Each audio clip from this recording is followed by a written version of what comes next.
En hallo aan almal wat vandag na hierdie boodskap luister. My naam is Marius Hatting. Vir die wat my nie ken nie, ek is van Toerismos Bedieninge. En dis weer eens 'n voorreg om vandag met julle te kan gesels, maar voor ons begin, kom ons open gou met gebed. Hemelse Vader, baie dankie vir die voorreg om weer vandag aan die woord te kan kom. Ek bid en ek vra dat die Heilige Gees die volle vryheid mag vind om vandag aan die woord te kan kom, en ek bid en vra dat mense openbaring mag vind, deurbraak in 'n lewe mag vind, en dat U naam daardeur verheerlik mag word. Amen. Weereens welkom mense aan almal wat vandag na die boodskap luister en het afgelaai het. Ek wil vandag gesels oor 'n algemene onderwerp wat ek glo so belangrik is. En daarom is die titel van my boodskap vandag: Wees gerus. En ek gaan nie vandag vreeslik baie skrifgedeeltes dek nie, maar ek wil basies fokus op 'n sekere skrifgedeelte en net daaroor gesels en opbreek in stukke. En ek is seker dat om te rus en om nie oor goed bekommerd hoef te wees nie, mag sommige dalk dink dit is hemels. Maar dis hoekom ek vandag daaroor wil praat, en die skrif wat ek wil lees is 'n algemene skrif, en dit is in Filippense 4 vers 6 tot 9, en ek gaan lees uit die boodskap uit. En dit sê daarso: moenie oor dinge sit en top of jou bekommer nie. Gaan praat met God daaroor. Bespreek dit met hom, vertel hom hoe jy daaroor voel. Sê dan vir hom dankie dat jy met hom daaroor kan praat en dat hy die beste weet. Jy sal dan verlig en tevrede voel. Jy sal hierdie verligte gevoel nie altyd kan verklaar of wetenskaplik kan uitlei nie. Omdat jy egter weet dat jy aan Jesus behoort, sal jy nie meer omgekrap voel nie. Vers 7. Hierdie wete dat Jesus by jou is, sal keer dat bekommernisse weer met jou emosies weghardloop of dat jy weer van vooraf begin bekommer. Vers 8. Weet julle waaraan julle moet dink in plaas daarvan om julle te sit en bekommer? Dink aan dit wat vir God saak maak. Dinge wat ordentlik en reg is. Dinge waaraan God sal dink en waarvan hy sal hou. Dinge wat God sal sê goed is. Moenie julle tyd mors om aan allerhande nutlose dinge te sit en dink nie. Hou julle besig met dinge wat die moeite werd is en wat God in 'n goeie lig stel. Vers 9. Ek stel mos vir julle 'n goeie voorbeeld. Ek het baie dinge vir julle vertel. Julle het baie by my geleer. Wat julle my gesien doen en gehoor sê het, moet julle net so doen en sê. God sal julle nie los nie. Hy sal by julle bly. By hom sal julle veilig en gelukkig voel. Nou, dit wat ek nou gelees het was in Filippense 4 vers 6 tot 9, en ek het die boodskap uitgelees. En hierdie is 'n pragtige en 'n baie belangrike skrif, want Paulus dui hier baie belangrike punte uit wat mense moet toepas, en ek wil gou hier ons moet daarna kyk. En kom ons kyk in vers 6. Maak Paulus dit baie duidelik dat mense nie kommer vir hulself moet hou nie. En Paulus dui ook aan wat om daarmee te maak, en dus om dit na God toe te vat. Maar daar is 'n belangrike punt, en dis om dan dankie te sê vir die Here, dat ons hom kan nader, en met daardie danksegging moet geloof ook toegepas word, dat God sy kinders sal help. En dis belangrik mense om te besef dat wanneer gelowiges werklik glo, dat God vir hulle daar is, wat die geval is, en glo hy sal hulle help, sal hulle verlig voel asof daar gewig van hulle skouers afgelig is. Dis waarna die verlig verwys aan die einde van die skrif. En kom ons kyk na vers 7. Vers 7 wys uit dat gelowiges wanneer hulle na God toe gaan, moet hulle glo dat hy sal hulle nie alleen los nie. Sy woord bevestig het in Hebreërs 13 vers 5, dat hy die gelowige nooit sal verlaat nie. Die Heilige Gees is altyd by God se kinders, maar dis belangrik dat hulle dit weet. Want Hierdie wete volgens vers 7 is wat sal keer dat die vyand weer die bekommernisse teruggooi vir 'n gelowige. En vers 8, kom ons kyk na vers 8. Vers 8 wys uit hoe gelowiges daardie bekommernisse wat hulle vir God gegee het, nie weer moet terugvat nie. En hoe word dit gedoen? Vers 8 wys dit pragtig uit en dis deur ons gedagtes op God en Jesus te fokus en om te fokus om 'n lewe te leef wat vir God en die Here Jesus Christus sal verheerlik. As gelowiges hulle fokus verander om nie op hulle probleme te fokus nie, maar op God wat groter is as enigiets, dan sal daardie probleme nie die oorhand kry oor die gelowige nie. En kom ons gaan kyk na 'n skrif waar die Here Jesus self hieroor praat en dit is in Lukas 12 vers 22 tot 26 en ek gaan weer 'n keer uit die boodskap uitlees en die hoofskrif van daai stuk is: bekommer julle oor dit wat regtig saak maak. En vers 22 sê: daarna het Jesus vir sy volgelinge gesê: hou op om julle van vroeg tot laat te loop en bekommer. Julle wonder gedurig, waar gaan ons geld kry om kos te koop? Of hoe gaan ons geld vir klere in die hande kry? Die dinge is tog nie die belangrikste in die lewe nie. Vers 23. Die lewe gaan oor baie meer as dit. Kyk net 'n bietjie om julle, dan sien julle wat ek bedoel. Vers 24. Kyk maar net na die voëls. Hulle het nie groot lande waar hulle kos aanplant nie. Daar is ook nie groot bergplek vir kos in hulle neste nie. En tog gaan slaap hulle nooit een aand honger nie. God sorg vir hulle. Besef julle nie dat julle vir God baie meer werd is as al die voëls nie?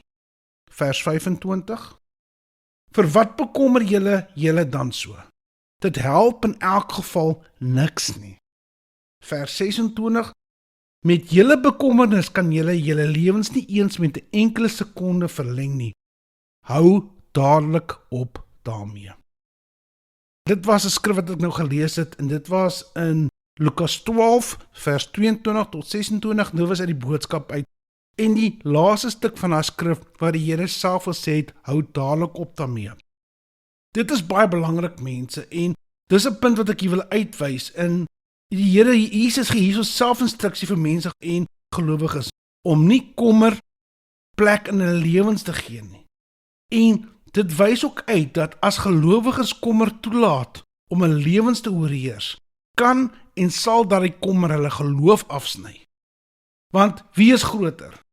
God of daardie situasie wat die kommer veroorsaak? Kom ek wys bietjie uit. Wie het die aarde en alles daarop geskep? God het. En die Bybel maak dit baie duidelik dat niks in hierdie wêreld of in die toekoms kan ons van Christus se liefde afsny nie. Maar die belangrike punt is om soos ek in vers 8 in Filippense gelees het, moet gelowiges werk en 'n punt daarvan maak om te fokus op wat Christus vir almal aan die kruis gedoen het en dat Christus die wêreld en sy moontlike probleme oorwin het. En dit word gesê in Johannes 16 vers 33. So, as 'n gelowige in Christus is, deel daardie gelowige in die oorwinning wat Christus vir almal klaar betaal het. En mense, dit is so belangrik dat almal moet besef dat ons lewe in 'n vervalle wêreld en ek verwys baie keer daarna as ek my boodskappe doen, dat ons lewe in 'n wêreld wat verval het. Maar mense moet besef dat die Here Jesus Christus het die vyand en die bose van die wêreld, die Satan klaar oorwin. En danksy sy kosbare bloed en danksy sy kosbare oorwinning in die kruis het hy vir ons daai oorwinning gegee. En die Bybel maak dit baie duidelik en ek wil sê dat elke knie sal buig en elke tong sal erken dat Christus Jesus die Here is. En daai elke tong, dit sluit elke liewe probleem wat hierdie aarde en die wêreld ooit kan gee in. Geen probleem, geen ding of situasie in die wêreld sal kan staan voor die Here sonder om hulle knie te buig nie. Met ander woorde, die Here Jesus Christus het vir elke liewe situasie klaar voorsien. God die Vader is groter as enigiets in hierdie wêreld soos ek nou net uitgewys het. En daar's niks, maar niks wat hierdie wêreld kan gee, op probleme wat hulle kan gee, wat God gaan verras, of wat God onkant gaan vang, so sommige mense kan dink nie, nee.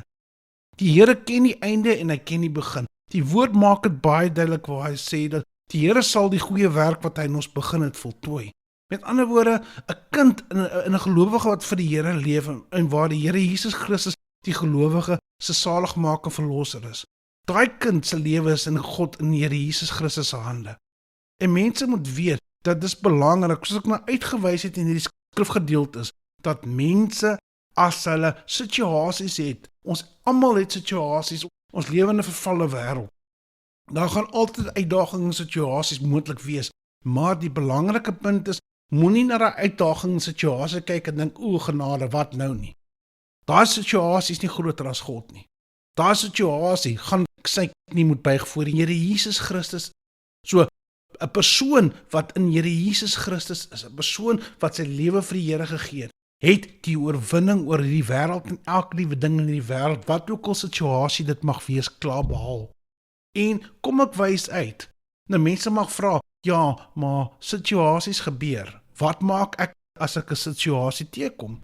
Kom ek wys uit na baie eenvoudig, as mense 'n situasie teekom, ek weet ons het emosies en ek weet dit is makliker gesê as gedaan. Goed en wel, dit is makliker gesê as gedaan, maar dit is ook belangrik om te besef dat as 'n situasie kom, wat gaan 'n persoon doen? Die grootste belangrike punt is dat as daar 'n situasie kom, dat die persoon moet weet wie hulle is. Ek het 'n rukkie terug 'n boodskap gedoen, 'n lewe gebou op Jesus, op Christus. Dis 'n boodskap wat ek 'n tyd terug gedoen het en is waar ek genoem het dat Christene en gelowiges is veronderstel om hulle lewens op die Here te bou. En as hulle lewe op die Here gebou is, is hulle lewe op 'n rots gebou, en daai rots, maak nie saak wat gebeur nie, niks gaan ons lewens, ons verhouding met God kan beïnvloed nie. Maar dit is belangrik dat mense weet hulle is in die Here, en as daar 'n situasie kom, die groot belangrikste punt is om nie na daai situasie te kyk en om van daai situasie 'n berg te maak nie. Want die Bybel wys baie duidelik uit wat die Here Jesus ook uitgewys het, dat as ons geloof so klein so mosterdsaad het, sal ons hierdie berg sê, verwyder jouself en val in die see. Niks, maar niks is vir 'n gelowige onmoontlik as hulle in die Here Jesus Christus is nie. En die rede kom het op my hart gebring is om hierdie boodskap te doen, is waar soveel mense daar buitekant, gelowiges en mense van die wêreld, wat probleme teekom en elke dag moontlik probleme of situasies mag hê, maar soveel mense weet nie watter kant om na toe te gaan nie, mense. Dis waarom het op my hart gebring is om vir mense uit te wys dat die Here is daar vir sy kinders. En ek het in die skrif gelees waar Paulus sê, ons moet oor niks besorg wees nie. Met ander woorde, dis instruksie, daar's 2 instruksies. Paulus het 'n instruksie gegee en die Here Jesus het aan die einde van daai Lukas 12 wat ek nou gelees het, vers 22 tot 26 in die boodskap het die Here Jesus self gesê, hou dadelik op daarmee. Dis instruksie. Want die Here weet en God weet dat om aandag te gee aan kommer, om aandag te gee aan dinge wat mense wonder wat gaan gebeur, dit, soos ek nou genoem het in my boodskap, haal hulle fokus heeltemal van die Here af en dis wat die vyand wil hê. Die vyand wil hê mense moet hulle aandag van die Here afhaal. Die vyand wil die mense se aandag van die Here aftrek. Hoekom? Want as mense se oë nie op die Here is nie, waar is mense se oë dan? As mense die boodskap in die situasie sal onthou, wat het met Petrus gebeur? Die Here Jesus hom sê hy kan uit die boot uitklim toe die Here op die water na hulle toe geloop het. Wat het met Petrus gebeur toe hy sy oë van die Here afgehaal het? Hy het begin sink. Nou, dit is presies waarna ek wil verwys, mense. As daar probleme in enige persoon se lewe is, ek weet, dit is makliker gesê as gedaan, ek het dit nou nog genoem, maar die belangrikste punt is, hou julle oë gefokus op Jesus Christus, hou julle oë gefokus op die woord van God, hou julle gebede en hou julle verhouding met die Here Jesus Christus, met God die Vader, as middelpunt. Want as mense dit doen, sal hulle fokus op die Here bly en dinge gebeur, maar ek het nou net genoem, geen probleem is groter as die Here nie. Die Here Jesus het elke ding wat die wêreld ooit kan gee, het die Here klaar oorwin. En dit word bevestig in Romeine 8 vers 37, en ek het ook nou genoem, dat die woord bevestig dat elke knie, nie sommige nie, elke knie, met ander woorde, elke liewe ding op die aarde, sal hulle knie buig, of het nou 'n probleem is, of het nou 'n situasie is, of dit nou 'n siekte is, of dit nou demoon is, wat ook al dit is, hulle gaan hulle knieë moet buig voor die Here Jesus Christus. Met ander woorde, 'n persoon wat die Here Jesus Christus in hulle lewens het klaar daai oorwinning oor daai situasies. En die Here Jesus het vir ons daai oorwinning gegee. En ek het nou net daarna verwys in Johannes 16 vers 33. En mense, ek wil regtig hierdie boodskap afsluit. My hart is nie om hierdie boodskap lank te maak nie, maar ek wil regtig hierdie boodskap afsluit ook. En dis 'n hart en dis 'n visie van toerismosbedieninge vir mense om hulle lewens vir die Here te gee. Ons lewe in die laaste dae, die Here Jesus Christus kom terug. En mense moet besef dat elke persoon gaan voor die regterstoel van God staan en moet verduidelik wat hulle met hulle lewens gemaak het. En ek wil vir mense die geleentheid gee vandag om hulle hart en lewens vir die Here te gee. Want mense, dit is belangrik om te besef, soos ek nou genoem het, 'n persoon wat in die Here is, as hulle 'n situasie teekom, hoe hanteer hulle daai situasie? Kom ek verwys gou terug na toe die Here Jesus in die woestyn deur die Satan versoek is. Hoe die Here Jesus die Satan se versoekinge afgeweer. Hy het elke keer vir hom gesê, daar staan geskrywe, daar staan geskrywe, daar staan geskrywe. Die beste manier hoe ons situasies kan afweer in die wêreld, as daar behoefte is, kan men sê, my behoefte is voorsien volgens die vloedige rykdom in Christus Jesus, volgens Filippense 4 vers 19. As 'n ander situasie mag kom, die woord is altyd daar mense, om ons te help met situasies, om ons gemoedsrus te gee, want dis wat die Here wil hê. Die Here wil nie hê 'n persoon moet lê in stres of wakker lê en rondrol nie. Ek het dit gelees in Lukas 12 waar die Here sê, wat help dit 'n persoon bekommer jou? En mense wat kom met die argument sê, ja, maar hulle moet iets doen. Goed en wel, hulle moet iets doen. Weet jy wat die beste ding wat jy kan doen? Gaan lê dit voor die Here neer. Maar my punt daarbey is, mense het die Here Jesus Christus in hulle lewens nodig om dit te doen. Die Here Jesus Christus is nie net vir ons 'n verlosser nie. Die Here Jesus Christus is net vir ons 'n weg om die ewige lewe te beerwe. Die Here Jesus Christus is ons oorwinning op hierdie aarde. So ek wil weer 'n keer nou die volgende gebed bid en ek wil mense die geleentheid gee om die Here Jesus Christus in julle lewens toe te laat. Laat die Here Jesus Christus in julle lewe toe, nie net as 'n saligmaker en om enige ewige lewe te beerwe. Dit is deel van die voorreg wat die Here vir ons gegee het om 'n ewige lewe te kan beerwe, want danksy sy kosbare bloed het vir ons sondes betaal wat ons veroordeel. Ek gee julle die geleentheid nou, gee asseblief julle lewens vir die Here en tot vir mense wat hulle harte van tevore vir die Here gegee het en wat miskien as gevolg van omstandighede weggedwaal het. Mense, dit is nooit te laat nie. Dit is nooit te laat, dis lank ons asem in ons liggame het elke persoon die geleentheid om hulle lewens vir die Here te gee. So, ek wil hierdie volgende gebed bid en ek nooi almal uit om saam met my hierdie gebed te bid. Kom ons bid gou-gou.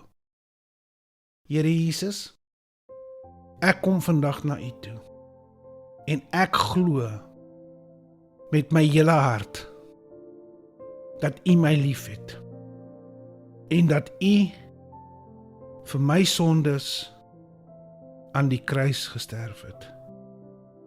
En ek glo dat die Hemelse Vader U op die 3de dag uit die dood uit laat opstaan het.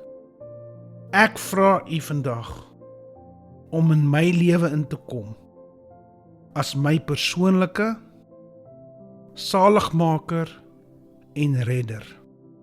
En dat U my sal skoon was met U kosbare bloed wat U vir my aan die kruis vergiet het. En ek dank U dat ek glo ek nou wedergebore is. Amen. En ek wil net gou die volgende gebed bid vir mense wat wel vir die Here ken, maar situasies mag ondervind en ek wil net gou vir julle bid. En julle hoef nie saam met my te bid nie, maar julle kan maar net saamstem in dat die Here vir julle sal onderneem.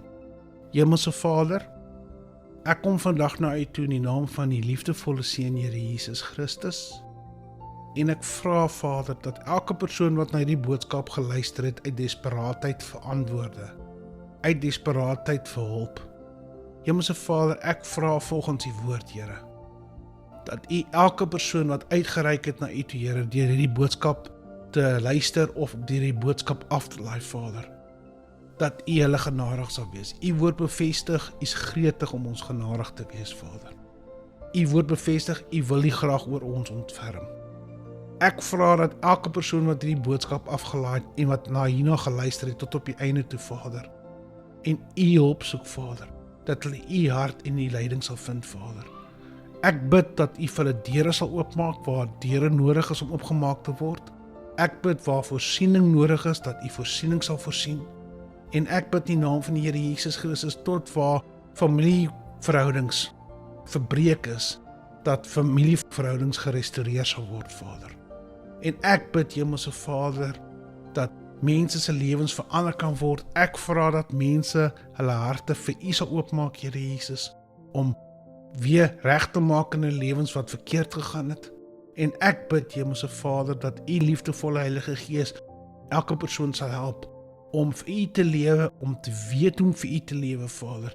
En wanneer situasies en uitdagings kom, dat hulle sal weet wat om te doen en dat U Heilige Gees hulle sal lei by die nodige aksie. En ek bid en ek vra hierdie gebed in die naam van die liefdevolle Seun, Here Jesus Christus. Amen. Mense, ek sê vir julle baie dankie dat julle na vandag se boodskap geluister het. En kyk uit vir ons ander boodskappe en as julle voel om ons te kontak, julle is welkom. Julle kan ons kontak by terismosministry@gmail.com of julle kan ons ook kontak van ons webwerf www.terismosministry.com en julle is welkom vir ons 'n boodskapie te stuur en ons sit boodskapies wat ons wil noem met word nuggets, sit ons op die webwerf ook vir mense om af te kan laai wat mense op 'n selfoon kan lees. So voel vry om daarna te kyk, maar ek sê weer 'n keer vir julle baie dankie en mag julle geseënd wees en ons gesels volgende keer weer 'n keer, hoor. Mooi bly.